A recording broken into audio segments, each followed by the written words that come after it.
Hi, my name is Jessica, and I'm a self development coach, career coach, and executive coach. And I'm so excited to share a soulful conversation. Sunshine, good to see you again. Had to walk out to let you back in. Stuck in a storm of a relationship. Lost my fire. Oh, and I forgot about me for way too long. But it's rolled on. Now there ain't no shade around here. Pearl Chiarenza back with another episode of Soulful Self-Care Conversations. If you've been following us for a while and maybe you were gone for a little bit, you're like, I thought it was Conversations with Pearl. It still is. We're just calling it something a little different, concentrating more on self-care and really deep down in your soul what you're doing for yourself. Because self-care isn't selfish. You should be putting yourself first. And the cliche of overpouring your cup is very true, because if you're not overflowing your own cup, you cannot show up for others. And that's what our conversations are going to be about on this show. We're going to have soulful conversation. We are not scripted. We have nothing set apart. So wherever we go with the flow, we go. So grab a cup of tea, put your feet up if you are sitting at home. If you're driving, no worries, because you can listen to us later and all the show notes will be available. So if you have to click a link, want to go back and look at something we've talked about, you'll be able to do that. And if you're watching us on YouTube, make sure you like and subscribe below, because we want to follow you just like you follow us. So again, so glad you are here. And my special guest today is Jessica Manca. She is an expert at helping her clients shift from feeling like an imposter to feeling empowered. As an executive career and personal development coach, speaker, and author, Jessica has over 25 years of experience working with global organizations such as Deloitte and Amazon. So I'm excited to have this conversation. We had a great conversation when we first met. That's just so everybody knows listening. I always do a pre-interview with my guests, because I want to make sure they're the right fit for everybody. And Jessica definitely is a great fit for us today. So welcome to the show, Jessica. Awesome. Thank you so much, Pearl. I'm so excited to be here. Yeah, I'm so excited you're here too. This has been a little while since we last talked. So I'm so excited to circle back around and finally record our episode together. And so for those that are listening, we only have one question that we do first. It's always so usually my guests by now are known that I'm doing this question, because they're like you, they go and listen and follow the show. So we're going to get started right away. And that is the question of going back to when Jessica was a little girl. So when you were a little girl, Jessica, and you were thinking about the things you wanted to do when you were going to grow up, I'd like to know and share with the audience, what was that you thought, I want to do this when I become that adult that we are today? And how does it relate to what you're doing today? So I'll share first, because I always like to lead by example. And so if you listened before, you're going to hear me repeat it again, but it's always good to hear it again. And that is, growing up, I wanted to be a teacher. I thought I was going to be an elementary school teacher, where I went to high school at Forso High School over in West Palm Beach area. We had a great program. I don't know that they do these programs today, but basically I got to leave the school. I think it was my senior year of high school. I would leave the school and I would go to the local elementary school that fed into our high school. And I would be a teacher's aide. And pretty much she'd always set up so I could teach one of those lessons during the class. And I just loved that. That was like what I wanted to do. Unfortunately, back then, and nothing against my guidance counselors, but I didn't have that guidance of going, this is the next path to going off to college. I didn't have that.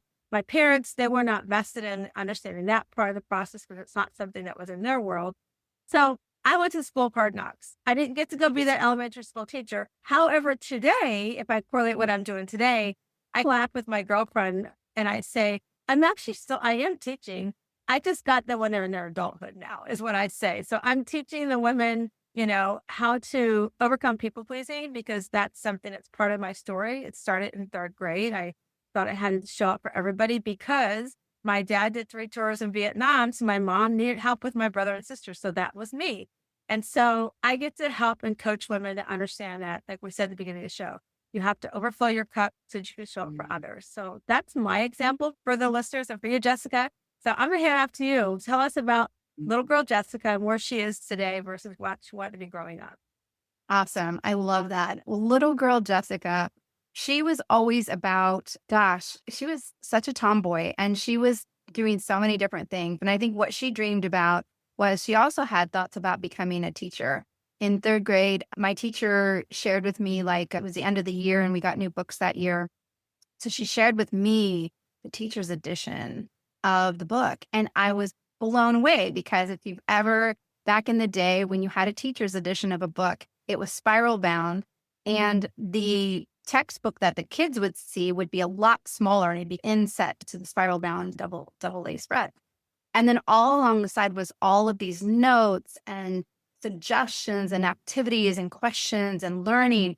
And it is a change of perspective as a kid to see that. But for me, it imprinted something in me about perspective. So I really wondered, what is it that I'm going to do with that kind of knowledge? Am I going to create something like that someday? Or am I going to work on something like that someday? And then I also always wanted to write a book. So books and perspective were always a part of my journey. And then you fast forward to growing up, and I grew up in a small town of 20,000 people. I always knew I wanted to go to a bigger city, maybe Chicago, maybe Cincinnati, Ohio. That was bigger, right? And I always wanted to think about what my work would be like if it could make a bigger impact. And lo and behold, throughout my career, starting out in the Midwest, I'm originally from Indianapolis. Starting out in the Midwest, I had these amazing opportunities to have this really diverse career. And it started with my journalism background in writing. It led to web design, which at the time before .com, I was really intrigued by the internet. I was really intrigued by what that would look like, from taking my kind of print skills and applying them to web. So just on and on throughout my career, I stepped up for these different roles that grew and stretched me. And so I can honestly say now I've had such a diverse career. I've worked in every department but finance, and I've learned from all of those experiences. And when I was working in tech, I ended up becoming a software developer, and I worked in consulting for 8 years. And that was a fantastic learning opportunity. You learn at light speed when you're in consulting because you have so many frequent engagements and there's so much learning, and you're right at the crux of what your companies and organizations are trying to achieve. But during that time, I was a high performer. I was always at the top of my class. And I wanted to go even higher because I had this instinct in me that there was something about what I was doing that, yeah, I'm really good at the PowerPoints and applying all those like publishing and desktop skills. I was really good at creating those 100-page PowerPoints. I was really good at analyzing the spreadsheets, but that just didn't feel like that's what I'm here to do. And so I kept having this like itching of, oh, I just feel like I have this capacity that's not being harnessed. And what is that capacity? So I did some soul searching. I worked really hard in that career. And I always wondered, like, why is it that we're all management consultants, but the thing that we have that takes us to the next level is a personal coach or is an executive coach? And so I was like, that is so interesting because it's not a consultant, right? It's a coach. And what is it about that? And so one day I went into my managing partner's office, and I just flat out had a really honest conversation with him for probably the first time. And I said, like, why is it we're doing all these solutions for our clients? What if we actually help them become better leaders to make better decisions on their own? And he's, yeah, we don't do that here. And it was so clear to me that was the writing on the wall that I needed to hear, to know that the something else in this capacity that I had and this urge and feeling that I was kind of intuitively knowing about myself, that something else couldn't happen here. And so that was the day that I started my path of changing careers from management consultant to do whatever it was after that. And I had no idea how to even start to do that process. So I hired a coach, right? Like walking the talk of what I was so excited about it in coaching. And working with that coach, we uncovered kind of the clues in my experience. And she asked me point blank, she's, what is it that kept you going during all those hard hours and all those long weeks? And I said, it was never the solution. It was always the people. And so we tapped into my skills around people and motivation and mentoring and coaching. And I'd even won a Coach of the Year award. It was all the clues and all the stars lined up. That was my path. And so I made a decision. I left that career, but I left it how I wanted to leave it. I left it kind of on my own terms. So I planned my succession. I think I probably gave like a ridiculous 2 months notice. I planned my succession. I had an awesome last couple months at that firm. And even on my last day, I like wrapped up a project I was really proud of. And somebody walked down the hall next to me and were like, hey, isn't today your last day? You should be out of here. I'd be so checked out if I were you. And I remember saying to him, like, well, that's just not how I want to do it. That's not who I am. And so I felt so liberated. And that's when I started my company, Managing Mind Spaces Coaching. And that's when I wrote my book, Finding Passion. And I created the book that was when you're at the career crossroads and you have so many options, you're capable of doing so many things. How do you make the decisions for yourself? How do you align the work that you want to do with who you want to be? And that's my journey. And that's what led me here. That is so cool. And I like, there's so many things I like. First of all, I like how you took the leap of faith and went into Counterpart and said, hey, what if, and they told you, we don't do that here. You're like, okay. So that was, like you said, the writing on the wall saying, this is not where I need to be. This is not where my passion is going to shine. It's not where I'm going to find, like your book says, find. It's not where you're going to find that passion and let it grow. Like you're finding it, but how do I water it? How do I, like, let it grow and become this beautiful thing that I want to be in my life as well. And so I think that's so great because so often we as individuals, as humans, we're afraid to take that leap of faith. We're afraid to go have those conversations. I was just coaching with a nonprofit I work with twice a month. I coach the women there, and we were talking about fear can hold you back so often. And what if fear had held you back to saying, I'm not going to go tell them this. I'm not going to ask them this. You might still be doing things that you don't enjoy doing, right? That you enjoyed it, but not that gave you that passion fulfillment. And so we talk about what's the worst that can happen. The worst that can happen is what happened to you is they said, we're not going to do it here. We don't do it here. So you said, okay, I'm going to go create my path. I'm going to start my path. This is my sign, wherever it comes from. It's here in front of me saying, this is not the path that I'm supposed to go. And then the other thing I'd hear is integrity, right? Like that coworker who walked past you said, I would have been so out of here. People do that all the time. It's one of the things, one of the young people that I was coaching just recently up and quit their job. And I said, where are you going tomorrow? And they're like, I don't have a job. I literally said, I don't know where we've missed the boat on education wise to help our young. And so if you're listening to me and you're like 20 to 30 years old, listen closely. I was like, we don't leave something and not have something planned, especially when we have littles that we're taking care of. You can't rely on that. I always get a job with no problem. We're in a different world today. That may not happen. Like you have to have a plan. Like when you create a plan. You said, my plan is, this is not where my passion's going to be. I want to plan my exit from here. So you started the plan and then you got a coach, right? You got somebody. And that's what I tell Ray, whether you get a coach or you get a mentor, grab onto that because that's going to help you. People often ask me, if you had to look back when you started your business, what would you have done? I would hire a coach. I didn't have a coach. I just went out and did this all on my own. I started in the health and wellness field. The person that I was on my weight loss journey with had said, anytime you want to start your own practice or open up your own clinic, you can. When it came down to do it, because I was 51% of her business coming in the door, she didn't want to let me go. So she tried to stifle me and stop me. And so I had to come around that to do that. And then my pathway from health and wellness to more life coaching of what I'm doing is because so many of my clients as a health coach would be like, my friend doesn't need to lose weight, but you're so great about helping me the mindset piece about why I chose to eat this or chose to do that is a lot to do with what's going on in between my ears right now. I'm like, I started down this path of talking to people for free. And I was like, okay, God, what am I doing here? Because I got to make some money. So I went and got certified and all that to become this life coach. And the one thing I didn't do, which you did, is get the coach to help me, especially with the transition from what I was doing into this other part of my world that I was going to start in. And so those are like two big takeaways I want the listeners and the viewers to understand, that when you're going to make a big decision, grab a mentor, grab a coach. It's so beneficial so that A, you create an exit strategy from whatever it is you're doing. And B, you start that next journey, that passion you want to do on the right path. Like you have some things set in stone. Because the other thing too, some of my clients that I work with are in the same spot you talked about, Jessica. Like they're working their 9-to-5 job. They're not happy, but they know I have to have this income. So they're creating their business on the side. And I'm not a business coach. So I have a business coaches that I refer them out to. I'm going to help you with the personal development side, the mindset of being like, this is how you're going to move to your passion.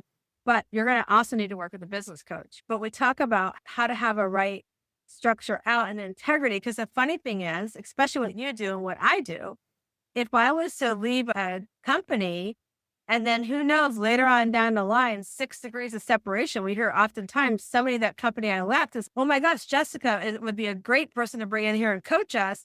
And then they go, oh, we know who she was. She didn't leave us. Like you never know where your journey's going to lead you. So always leave with that integrity. I love that you also reminded of us of that. I think it's really powerful to keep that in mind. And so when you were on this journey, and like your book is right behind you, Finding Passion, oftentimes I think you said it too, like we have these different balls, like we juggle going, I think I want to do this. I think I want this part of it. To finding where to start. How were you able to, with your coach and our mentor, how were you able to decide, I'm going to go this path first? And let's be honest with everybody. How hard was it to make that transition? It was really hard. That's why I hired a coach. Everybody around me, my support network was like, you'd be crazy to walk away from this lucrative career. You'd be nuts. And I'm like, you don't understand. I'm turning inside out here. I do not belong here. I'm not taking care of myself. The hours, the stress, the urgency of that work again and again. Everybody that I worked with, we all had these ebbs and flows of burnout, but they would be short lived. And I felt like at that time I was realizing this about myself. I was having a really long, extended, almost like a slow burnout in my entire career. And so my fear was, holy crap. First of all, what am I going to do next? Am I going to do this someplace else? But I may burn out, or I may like have just all the same symptoms all over again.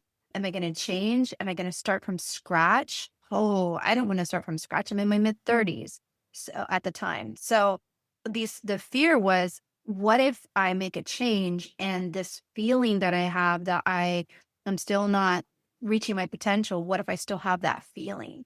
And I think when I worked with a coach, I got so much perspective out of it that really quickly I realized I'm not running away from a career that doesn't work for me. I'm running towards what I really want instead, because the integrity piece was huge for me. There was one particular incident, and I'll call it an incident, which was like we were having an innovation conference, and I'm using the air quotes, innovation conference. And my team in particular was we were in technology, so we were having a solution that was going to launch that weekend. So we were working Friday, Saturday, Sunday. And I needed to stop work on Friday mid-afternoon and go to this innovation conference. And it was like at a Westin, and it was all nice and all drinks afterwards and all that stuff. It would probably be fun. But my integrity was like, I cannot go innovate when my team is working through a really hard deadline. So like for me, again, it was all about the people. And I remember getting told, no, you got to go, like up from your desk. Let's go. Come on, let's go right now. So I ended up going, and I spent the whole time on the phone with my team. And people were like, it was like a slow motion like movie or something. People were like, come on. And they were like inside the banquet hall or whatever with the round tables and the tablecloths. And they're like, come on in, Jess, come on. I was like a cat. I could not even think about walking through that threshold. I thought I would like combust or something. I couldn't do it. It meant so much to me to be the type of manager and leader that I wanted to be, and innovating when my team was working through something. It just wasn't congruent with me. And those were just some of the things that I was feeling. So for me, working with a coach, the hardest part was really trying to find a new way. I needed new tools to meet that moment. And I needed alignment, what I believed, what I valued, what I said, what I did. All of these pieces needed to align. And we ended up doing that. And one of the first steps once we got started was understanding what my personal values were. Because as a young professional in tech, I'm female in tech, I was often the only woman in the room. I didn't have a lot of role models in that environment. And worse, I probably worked extra hard to overcompensate for that by becoming the best corporate citizen I could. I wanted to live the company values. I wanted to, win the awards or whatever. I wanted to do that extracurricular stuff that companies do that I thought at the time was really important. And instead, working with a coach, we just simply started with some questions around what I really wanted, working through what are my personal values. And that unlocked the key to reconnect with myself. I love that you talked about, there's a few things I want to unpack there is like your team was encouraging you to go, but you felt like still it was. My leaders were encouraging me to go. Yeah.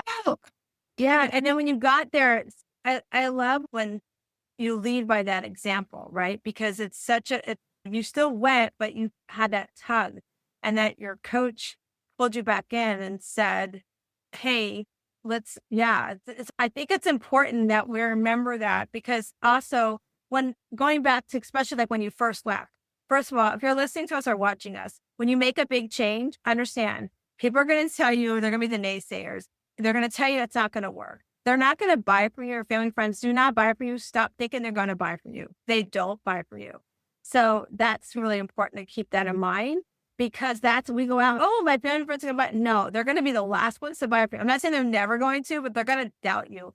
And what, for me, and I want everybody to know too, and we'll get your perspective on this too, Jessica, is a lot of times those people that are trying to stop you from making this big move is because they want to make a big move and they've been afraid to make the move.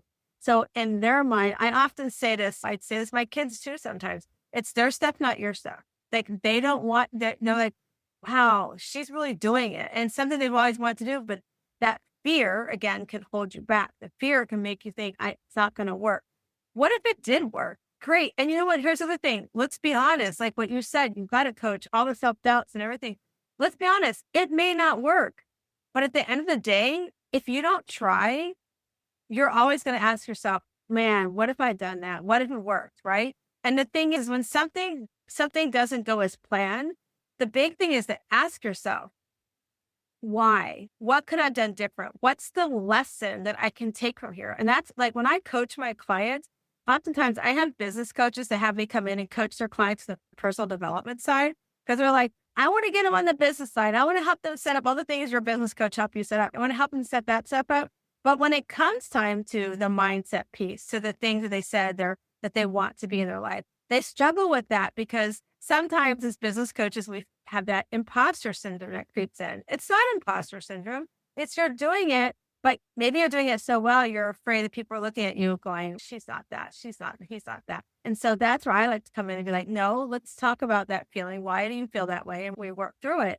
And the other thing that you did, and this is important, especially if you are listening to us or watching and you think you want to start a business, exactly what you did, Jessica. You talk about, what are my ethics? How do I want to align? How do I want to be perceived, right? What are my values? Like all those things.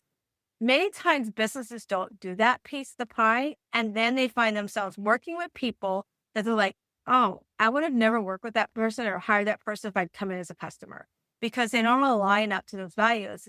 Because the other part that also comes in there, I want everybody to know, is that you have to look at that when you are bringing in a customer. If that customer doesn't align up with your values and everything, especially, this is really important, if you're not having the income you want to come in, you don't still take somebody just because, oh, it's money in my bank account, because it's going to keep you. It's going to make a block when that person that lines up with you from coming into your circle. Because typically what happens is if they don't align with what your values are, your vision are, your ethics are for your business, they're going to be the ones that eat up a lot of your time, because you're going to have to do a lot more hand holding and a lot more giving them pacification and whatever. So don't bring somebody in just because you think, I don't have that dollar amount in my bank account, so I need to take them. No, it's okay to say no. It's like when I was doing health coaching, I would let my clients go. They weren't staying on program. I'm like, I'm going to let you go. When you're ready to commit to yourself, come back and we'll talk. And they're like, why would you do that? I said, because you're my walking, talking billboard. And if you're out there not doing what you should be doing, you're not representing me. You're not representing how I feel about my business. And also I'd have people, even in my coaching world today, I'll have people come in and I know they've worked with other coaches, and I'll ask them, why me? And some people be, hey, bro, because you're so authentic. I see you on Facebook. I see you share your story. I see you share the good, the bad, the ugly of your life. So I know that you work through this stuff. I see you do that. But there will be that one that I'll be like, okay, you've worked with 2 or 3 coaches. Like at that point, I'm like, what's not working that you're not doing? And I'll get to the root cause of it. It's like accountability. The big thing for me is I'm going to hold you accountable. If you don't like accountability, we're not going to be a good fit together. And so I won't bring people on because of those reasons. And I think it's really important that we remind people that as you do find your passion, you're doing your passion work, don't let people come into your world that's going to be like, take that passion away from you. Because it's just like working a 9-to-5 job that you don't like anymore. It's going to be that. And then you're going to start questioning, oh, so I really want to do this business? you do. You just got to make sure you bring the right people into the world. So I love that you remind us of that, Jessica. I love that your coach help you find that. What are some Yeah, and there's tips on a that? couple pieces to that too. Like the imposter piece, like I felt like an imposter if I had stayed knowing that I had this feeling brewing inside me. Like that would have been my imposter to stay. And the imposter feelings were really like a lot of self-doubt and a lot of second guessing myself. Again, like a career that looks good on paper. And I should be clear, like my support system around me was not dissuading me from leaving. They were just saying, I thought it looks really good. There's so many possibilities there. There's so many careers that you can have there. So they were just seeing like the benefits, but they weren't living it on the day to day where I was feeling those kind of like existential and like ethical dilemmas that I was feeling. So for me, like I really wanted to align I really wanted to change like how I was working with myself, change how I was talking to myself. And that's why self-discovery is so important because nobody could have told me that answer. Nobody could have said, "Okay, Jessica, come here. I've got it figured out. You're going to do this and this, and then you're going to feel great." It doesn't work that way. That's why we have aha moments. That's why we have like inner wisdom because we need to learn these things on our own. And when we do, we can't unlearn that. It's wow. And so a lot of my clients will say, I'm living in another dimension of myself because we're not just tackling my career crossroads situation. We're understanding kind of the other pieces of myself that are holding me back, how I'm holding myself back, how I'm talking to myself, how I'm holding myself to crazy standards or perfectionism. And the reason why this work is so important to me is because it makes an impact in all areas of your life. If you figure it out in your career, you absolutely can take that knowledge and apply it to other parts of your life too. And we often see that yin and yang of my personal life is going well, but my career is not, or my career is going well, but the other parts of my world are falling apart. And that's the balance. And so I think the work that you do, the work that we do, it's all about helping the whole person become who they really want to be and be self-solid in that. I like it. You also remind us about the balance. And one of the things I love when I work with my clients too is, especially if I work with many that are professional women. I work with some that are I don't call it stay-at-home mom. I call it the CEO mom because they're running the business of a house. You're still running a business. You're making the house work. You're making sure the kids get where they need to go, all the pieces of the pie that have to go with that. But I love to tell them, like, nothing's about, it's like, okay, listen, I'm going to tell you, you can get balance as close as possible, but it's never going to be 100%. But if we can get you some harmony in life, like you said, the yin and yang, then it's okay. I'm happy. I can live this life that I'm living. I can do it happily. And I'm glad you actually started asking. My next question is going to be about helping your clients and how do they feel empowered, and you share that. It's so much, for me, I'm sure I'll have you share too. For me, it's so rewarding when one of my clients, like she first came. I do a retreat every year. So this year we have our 9th annual retreat in September here. We're actually bringing it back to Tampa this year. But it's a PJ retreat, no makeup, in your pajamas or yoga pants, stuff for 4 days. And we work on self-care, self-development. And I remember when my client first came to one of my first retreats, she was at a stage of wanting to learn how to communicate with her spouse over things like she wanted this new dining room set. She was happy with the dining room table she had, but she wanted some changes. And she was like, I'm okay if we would just even repost the chairs. So as I was talking to her husband's a lot like my husband, very much the money person. My husband's an auditor, a CPA, so he audits everything I do in my business. And her husband was very much wanting to make sure they're stable towards retirement. And so I was like, okay, we have to talk to his language. So create 3 different options that you want for this table and present it to him. And keeping in mind that keep the one you really want, but what are the 2 that you're willing to settle with?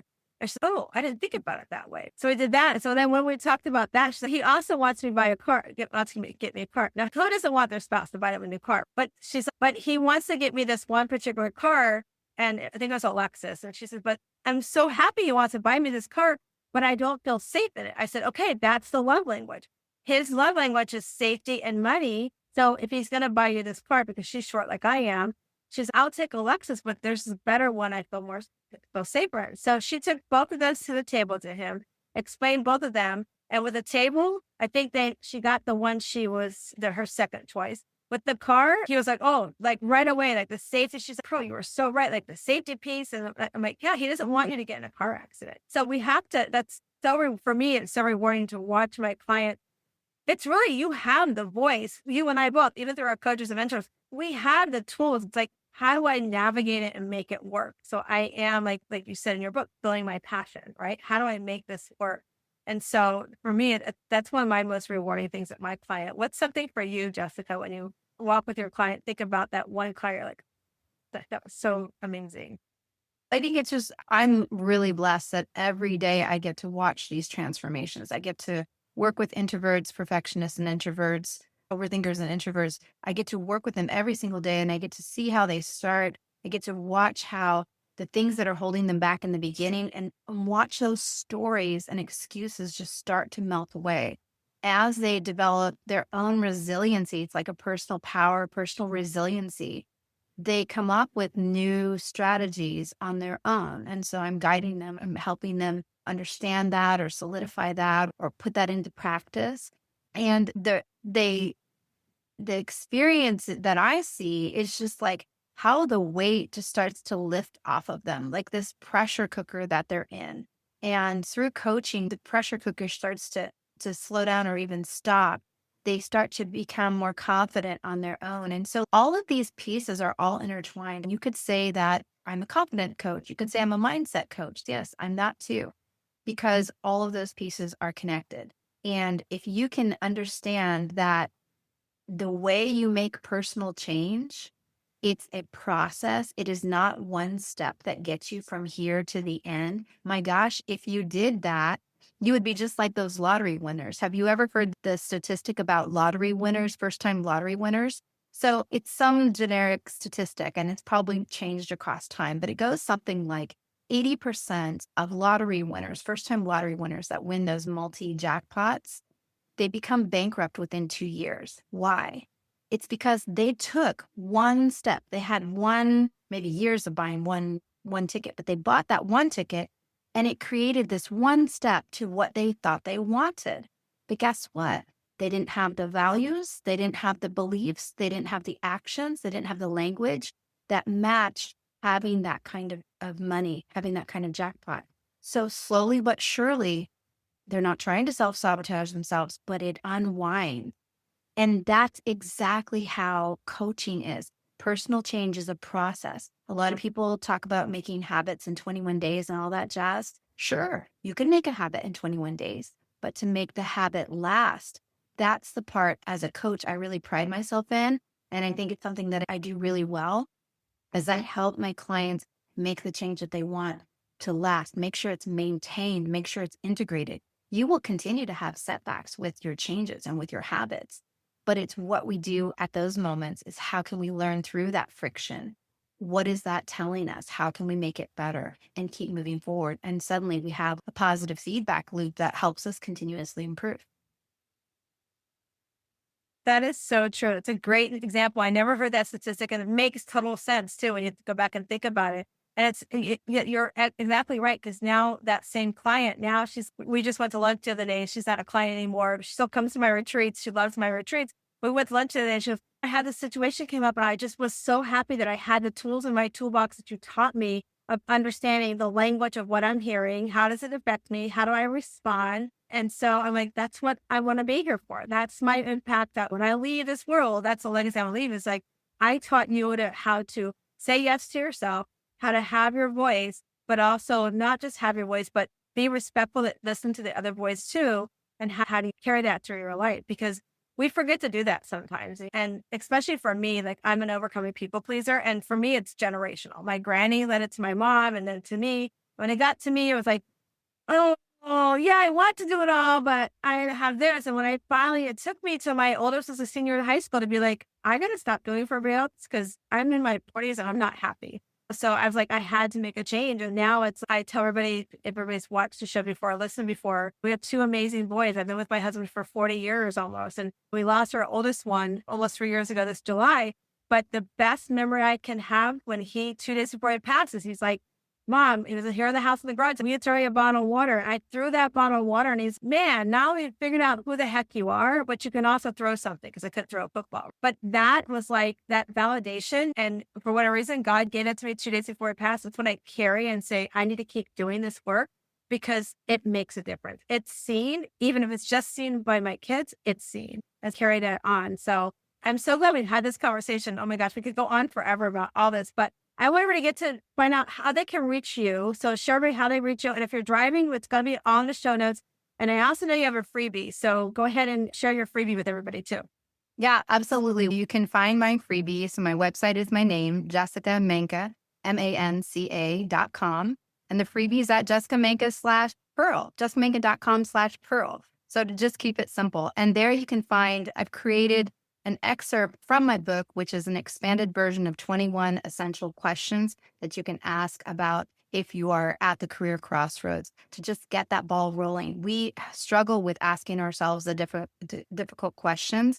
And that's precisely why I created that book. I created the book that I wish I'd had, knowing what I know about personal values, knowing what I know about being somebody who doesn't have, at the time, not a lot of mentors and such that were walking through what I was walking through as I was becoming a mom. Around that same time, I made that shift. And now my children are almost 16 and 10, almost 10. It's a while ago, but we have a hard time asking ourselves the difficult questions. And if my worksheet can help you find that confidence and just give you that spark to understand your career crossroads and understand what you're really about. And I think one thing I'll say, going back to the personal values, is that if you are trying to figure out what you want in your life, you need to understand what's important to you, or else that answer will never be truly satisfied. You could want a lot of things, but what's the most important one that you have? Life is way too short to be wasting time in a role or a career that you're suffering through. So check out my freebie, jessicamanca.com/Pearl, and you can find it there. And thank you so much, Pearl, for having me today. It's been amazing to talk to you. Yeah, and we're not done. We still have to do our cards, but I want to piggyback on what you said too about what is your passion. One of the big things I do with my clients is when I coach and I start working with my clients, we do their joy list. I want them to create what brings you joy. And they're like, oh, I'm like, I want 10 of them. Oh, I can give it to you. No problem. I'll do it right now. I'm like, no, it's going to take you probably 6 weeks to put together because you're going to write it down. I'm going to ask why about that brings you joy. And then what about that brings you joy? Like just for one thing, right? We're going to really break it down to make sure that truly is something that brings you joy, or you're just thinking it brings you joy. And so one of the things I tell all my clients too is if tomorrow does not come, if for whatever reason we don't get to have Jessica in our world tomorrow, and all your family and friends can say is at least 10 people in the room can say one thing they saw you do for yourself. And if 10 people can't say, then we got to figure out what your passion is, because you want people to be able to say you're more than your title. You want people to be able to say, oh my gosh, she said yes because she sat in a front porch swing. She said yes because she made time to spend time with her kids. Spending time with herself is not selfish, but and you can do it with your kids, but also like I make time to do staycations. I can say this now because it will already have happened. So when this gets released, I will have just come back from surprising a dear friend of mine that I haven't seen probably in 6 years, that where I'm going to go surprise her daughter and I and her husband are working behind the scenes on making it happen. Do things like that because that brings you joy, and it's not just about a title that I'm wearing. So I'm glad you reminded us that too, the passion piece of it, because it's so important. And so we'll put everything in the show notes to reach Jessica, but we're going to do our cards. So if you're new to my world, we have these cards. My friend Carol Gill and Diane Allen, they create these cards. They're called Better Question, Better Life. And so there's 77 cards here. You can pull one out every day and journal on it, take a picture on your phone, whatever that is for you. But they're really great cards. So I want to shuffle them. You tell Linda stop, Jessica. We'll have you answer the card. So here we go. Tell Linda stop. Stop. Okay. All right. So your question says, what am I creating? What are you creating right now, Jessica? Ooh, I love that question. I'm helping create a world where we no longer rely on outside resources and books and courses and programs to figure out how to live, that we have the knowledge and kind of the life 101 skills that teach us how to listen to ourselves, how to work with ourselves, our body, our mind, our spirit. We have the tools to be empowered, and we live an empowered life. And I think that's what I'm building. That is so powerful. I love to, because we forget we have all that in us. We think we got to go get the next book. We think we got to go do the next course. And even as business owners, I had that habit with, again, we talked about this. You're going to start a business, get a coach right away, because I was such a squirrel when I started my business, not having a business coach. I was like all over the place. And now that I'm really in tune, it feels so rewarding. And so I love that you're creating that. You have it within you. You just got to tap into it and listen to it. I think it's, Yeah, and I think too, a coach helps you figure things out. They help you call out your inconsistencies, like when you say one thing and do another. Like they have this outside perspective, and that's exactly what I needed when I was at the crossroads. So they have an outside perspective. They're able to offer you that without any attachment. They're not your mom or your sis or your cousin or whatever. They're able to offer you that.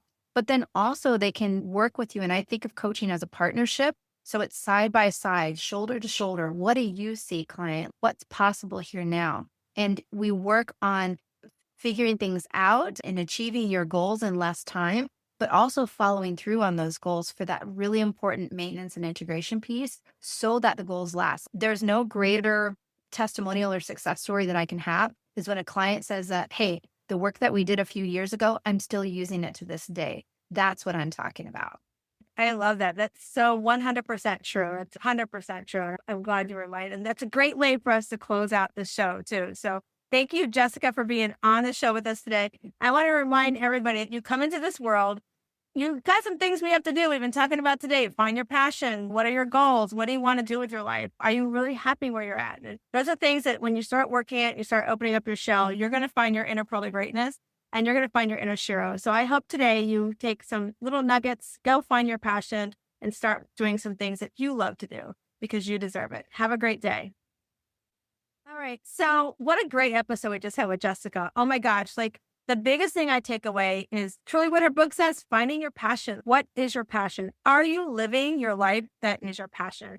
And if you're not, how do we get you there? And like Jessica said, she's got the freebie. Make sure you go get it in the show notes. But if you're struggling with just figuring out where you want to go with your life, how to create harmony in your life, we have our Keep It Simple Shiro program. I would love to be part of that. It's so much fun. It's really identifying your joy.